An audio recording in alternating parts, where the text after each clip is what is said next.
On Christmas morning, I found the box of chocolates sitting outside my apartment door with no card, no return address, and one sentence written across the lid in my mother's unmistakable handwriting.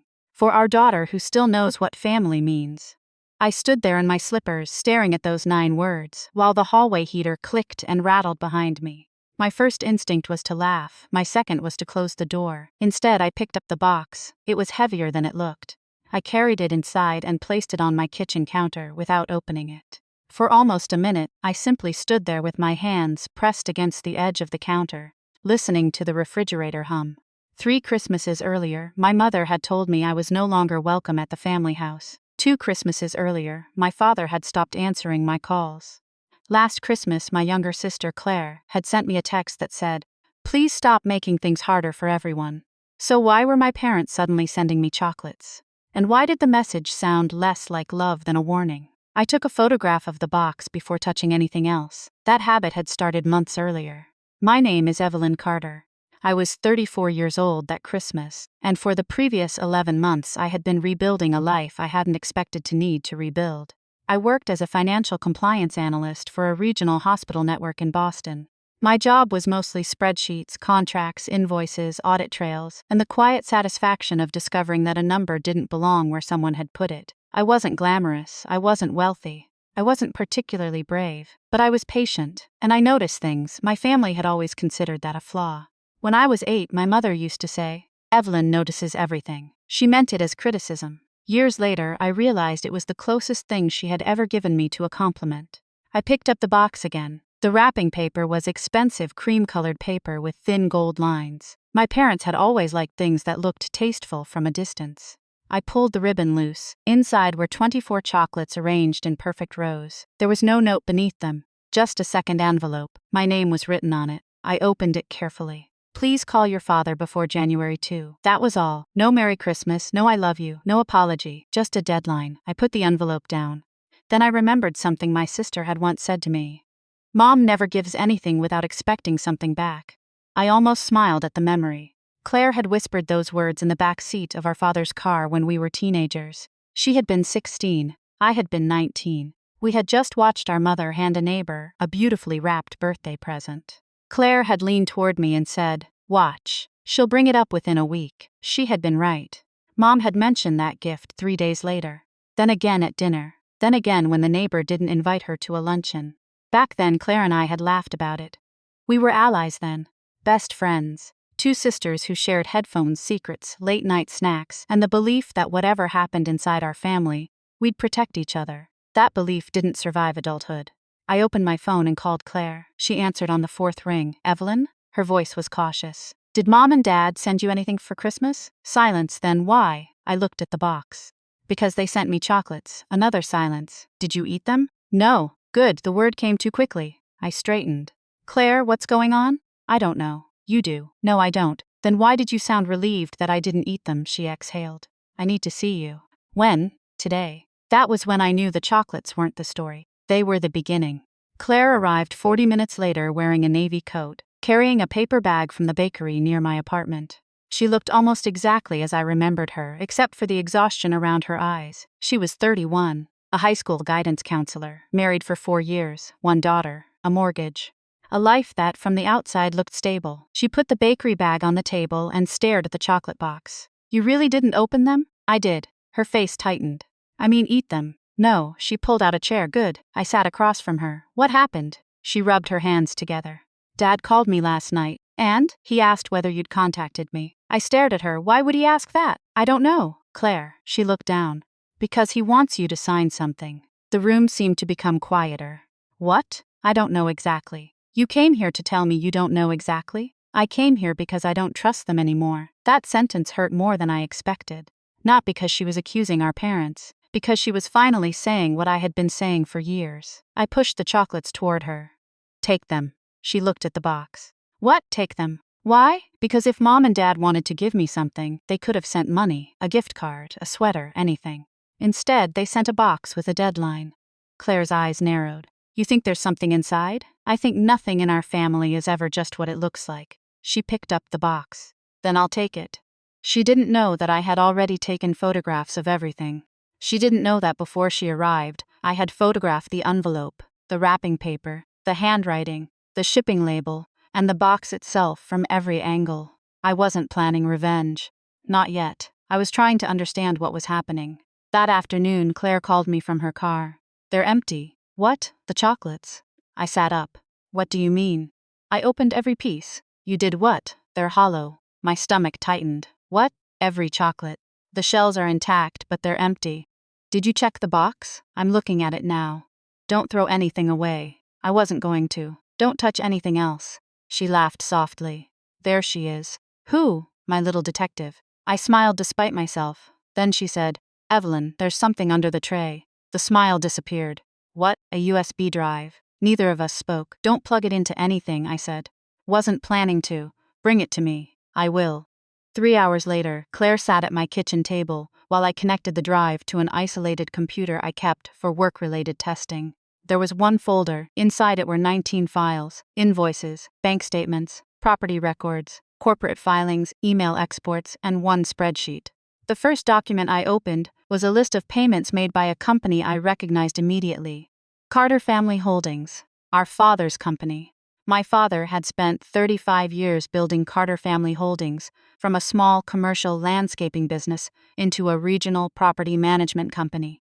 He owned apartment buildings, storage facilities, small retail centers, 2 office properties, and, according to the documents in front of me, a warehouse in New Hampshire that I had never heard of. I clicked the spreadsheet. There were names, dates, amounts, transfers. At first, it looked like ordinary accounting. Then I noticed something. One of the largest recurring payments was going to a company called Northbridge Consulting. I knew that name. I had seen it before. Not in my father's business. At work. Northbridge had been investigated by my hospital network for questionable consulting invoices. The investigation had ended when Northbridge's contract was terminated. I looked at Claire. "Do you know this company?" "No. Dad has been paying them." "For how long?" I scrolled. 4 years. Claire's face went pale. 4 years? Look at the amounts. She leaned closer. Every month, Carter Family Holdings transferred between $20,000 and $30,000 to Northbridge Consulting. The payments were categorized as strategic advisory services. But there were no contracts, no reports, no meeting records, no invoices with meaningful descriptions. Just money, lots of it. I opened another file. This one was a draft estate agreement. Claire read the first page, then the second. Then she looked at me. "Evelyn." "What?" "We're not listed." I checked. She was right. Neither of us was listed as a beneficiary of the family trust. Our parents had created a new trust 18 months earlier. The beneficiaries were our parents' holding company, several newly created entities, and a third person. A man named Daniel Mercer. I had never heard of him. Claire had never heard of him. But Daniel Mercer was receiving 60% of the family business after our father's death. The remaining 40% went to our mother. Our names were nowhere. I stared at the screen. Then I noticed the date. The trust had been signed 18 months earlier, 2 weeks before my father had called me into his office and told me I had become difficult. 2 weeks before he accused me of being disloyal. 2 weeks before my mother told me that Claire had been promoted because she knew how to appreciate family. I remembered that conversation now. My father had stood behind his desk. "You're always questioning everything." "I ask questions because the numbers don't make sense." "Not everything is about numbers. It is when you're asking me to sign them." My mother had been sitting near the window. She hadn't looked at me. Dad had leaned back. "You're not part of this company anymore." I had nodded. "Fine. You'll still receive what you're entitled to." "What am I entitled to?" He had looked at my mother. She had finally raised her eyes. "Don't turn this into something ugly." I had left without another word. At the time, I thought I had lost my family because I refused to lie. Now I wondered whether they had pushed me out because I was getting too close. Claire reached across the table. "There's another file." I opened it. It was a scanned letter. My father's signature was at the bottom. The letter was addressed to an attorney. It said that if either daughter challenged the new trust, all family assets would be placed under Daniel Mercer's control. I read it twice. Then a third time. "Who is Daniel Mercer?" Claire asked. "I don't know. We need to find out." We did. Daniel Mercer was 47, a former financial consultant. He had worked with our father for 5 years. He had no family connection to us. But there was something else. He had been married to a woman named Laura Mercer. Laura had died 3 years earlier, and Laura had been the CFO of Carter Family Holdings. Claire looked at me. Why would Dad give his company to Laura's husband? I didn't answer. Because I had just opened another file. It contained emails between Daniel and our father. One message had been sent 2 years earlier. My father had written, "Evelyn is asking about the warehouse again.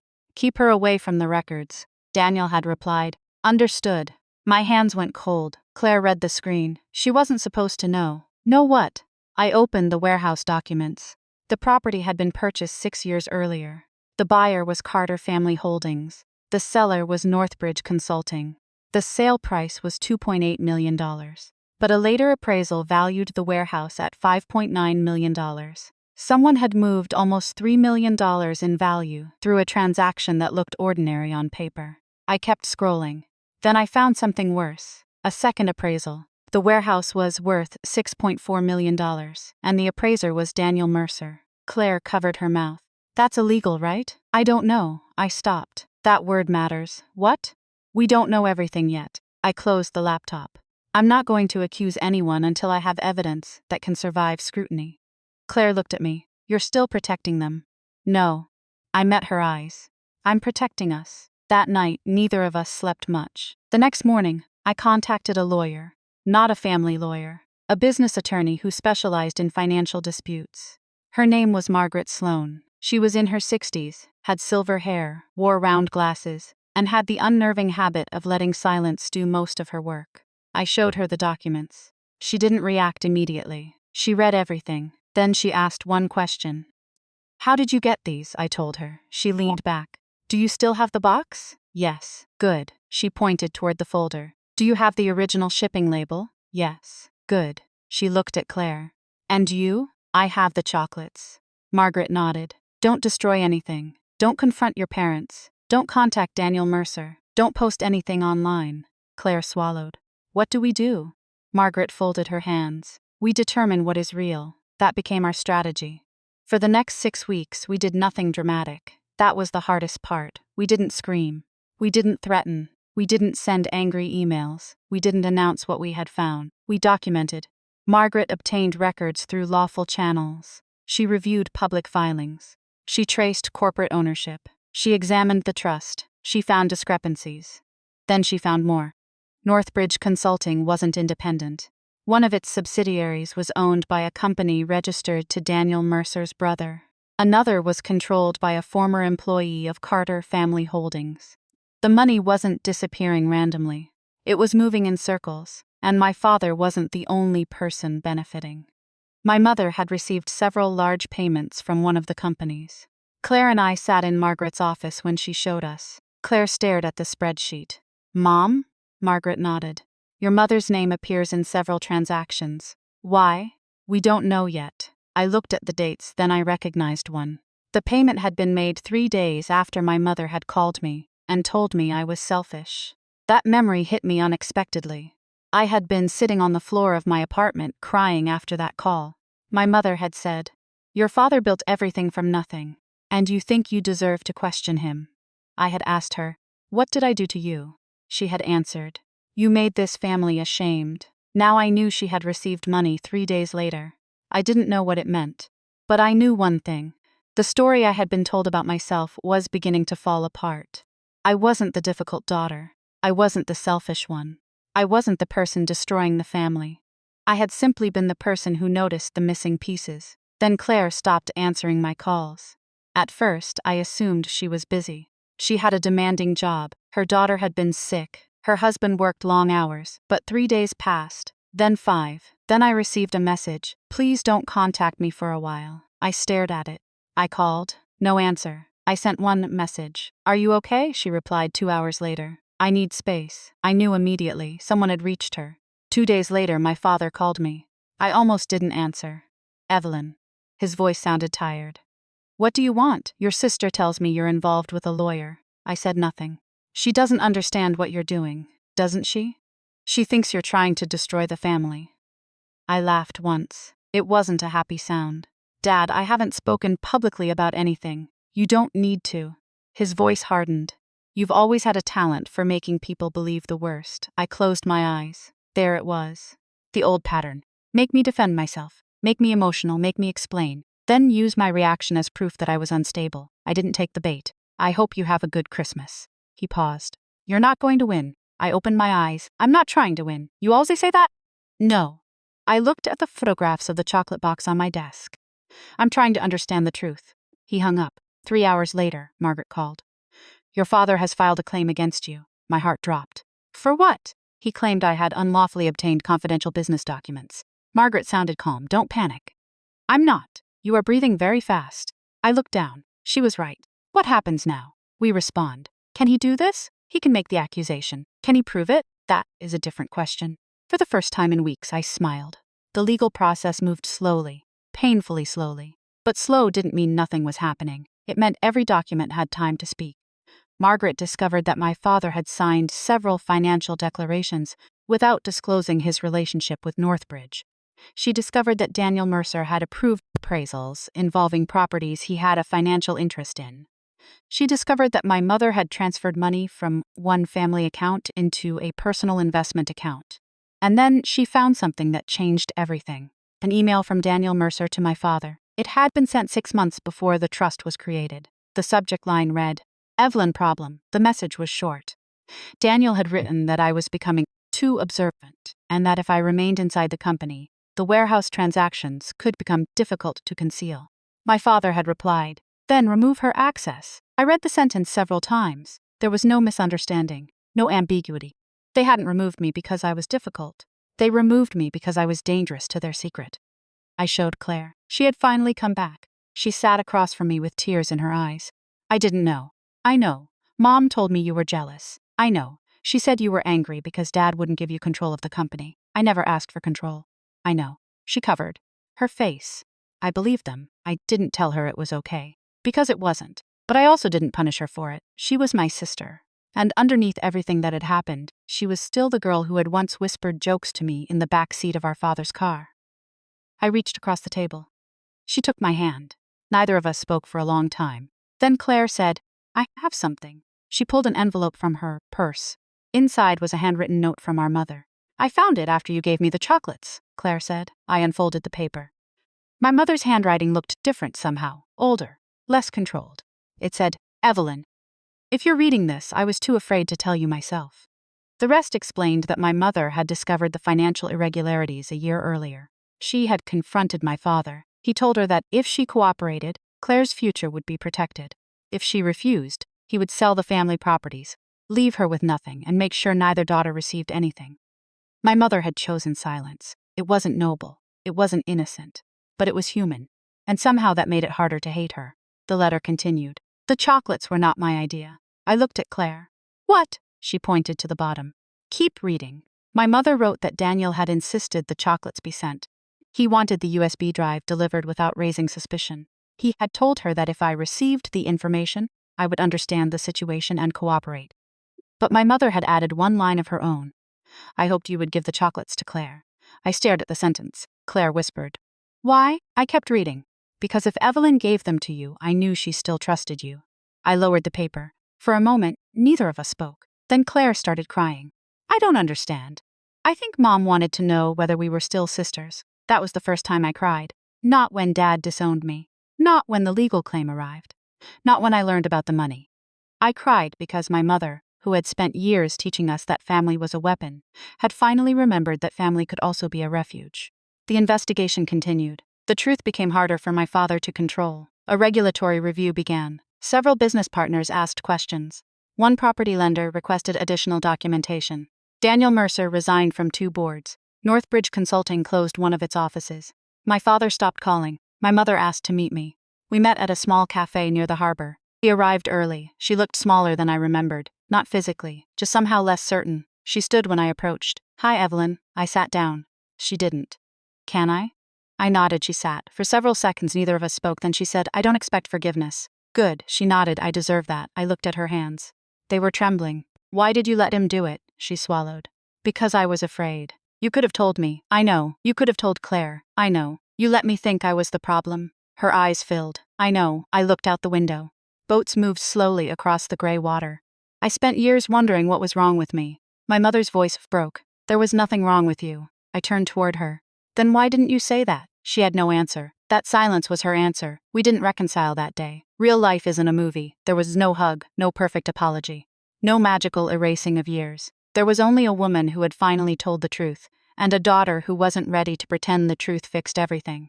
The legal case eventually collapsed under the weight of contradictory evidence. My father withdrew his claim. The financial investigation resulted in several settlements and the restructuring of Carter family holdings. Daniel Mercer faced professional consequences and lost control of the entities connected to the questionable transactions. My father was forced to sell several properties to satisfy financial obligations.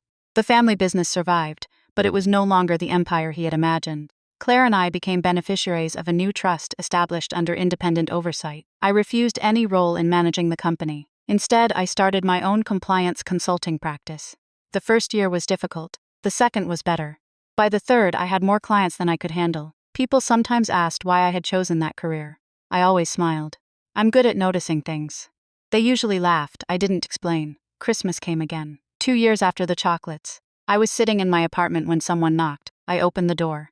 Claire stood there holding a small box. I looked at it. She smiled. Relax. I laughed. What is it? Cookies. Homemade, store-bought, good. We both laughed. She stepped inside. Her daughter ran past us wearing a red sweater and carrying a stuffed reindeer. The apartment filled with noise. For the first time in years, Christmas didn't feel like something I had to survive. Later that evening, Claire found me in the kitchen. You know what I keep thinking about? What? The chocolates. I smiled. So do I. If you had eaten them, I probably would have spent Christmas sick. She laughed. Then she became serious. You know what changed everything? I looked at her. You gave them to me. I shook my head. No, she frowned. You did. I gave you a box of chocolates. You gave me a chance to choose. I didn't understand, she continued. Back then, I thought loyalty meant protecting the family no matter what. She looked toward the living room where her daughter was laughing. Now I think loyalty means refusing to let people destroy each other just because they share a last name. I smiled. That sounds like something Mom would have hated. Claire laughed. Definitely. A few months later, our mother moved into a smaller apartment. She and my father separated. He moved to Florida. We didn't visit him, not because we wanted to punish him. Because some relationships end when the truth becomes impossible to ignore. My mother and I began speaking occasionally, short conversations at first, then longer ones. She never asked me to forget. I never promised to. But we learned how to exist in the same room without pretending. That was enough. One spring afternoon, she gave me an old photograph. It was of Claire and me as children. We were sitting on the front steps of our childhood home. I was holding a chocolate bar. Claire was reaching for it. We looked happy. My mother said, "You two were always closest when you were sharing something." I looked at the photograph. Maybe that's why you sent the box. She shook her head. No, she looked out the window. I sent the box because I was too afraid to tell you the truth. I nodded. And because I hoped you'd find each other again. I didn't answer. I didn't need to. Years later, I still have the original photograph of that Christmas box. The wrapping paper is faded. The ribbon is gone. The chocolates are long forgotten. But I kept the photograph because it reminds me of something I didn't understand then. Sometimes betrayal doesn't arrive with shouting. Sometimes it arrives beautifully wrapped. Sometimes the people who hurt you aren't strangers plotting in dark rooms. They're people sitting at your dinner table. People whose voices you know by heart. People who have convinced themselves that protecting a secret is more important than protecting you. And sometimes the most powerful response isn't to destroy them.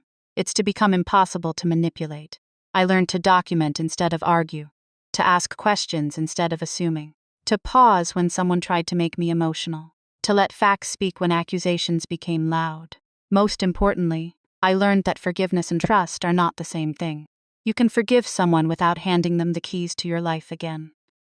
You can understand why someone was afraid without excusing what their fear did to you. And you can love a family member while deciding that love will no longer be used as a reason to accept dishonesty. Every Christmas after that, Claire and I exchanged chocolates. We made it a tradition. Sometimes expensive ones, sometimes cheap ones from the grocery store. One year she sent me a ridiculous box shaped like a snowman. Another year I sent her a box with a note that said, "Checked for hidden USB drives." She laughed so hard she called me immediately. Our lives weren't perfect, but they were ours. One December evening, years after that first box, I sat by my window while snow fell over the streetlights. My phone buzzed. A message from Claire. Chocolate delivery confirmed. No suspicious contents. I smiled. Then another message appeared. Love you. I looked at those 2 words for a long time. When we were young, I thought family was something you inherited. As I grew older, I learned that family is also something you build. Sometimes you build it with blood. Sometimes with forgiveness. Sometimes with boundaries. And sometimes with a box of chocolates that arrives on Christmas morning, carrying a secret nobody expected you to uncover. I never got the Christmas I thought I wanted. I got something better. I got the truth. I got my sister back. I built a life that no one could take from me. And somewhere along the way, I stopped asking why my parents had chosen to hurt me. The more important question became why I had spent so many years believing their choices defined my worth. They didn't. They never had. The last chocolate box I received from Claire came with a handwritten card. There were only 6 words. You noticed. You survived. You grew. I put the card beside the old photograph. Then I opened the chocolates. Every single one was exactly where it belonged. And for once, there was nothing hidden inside.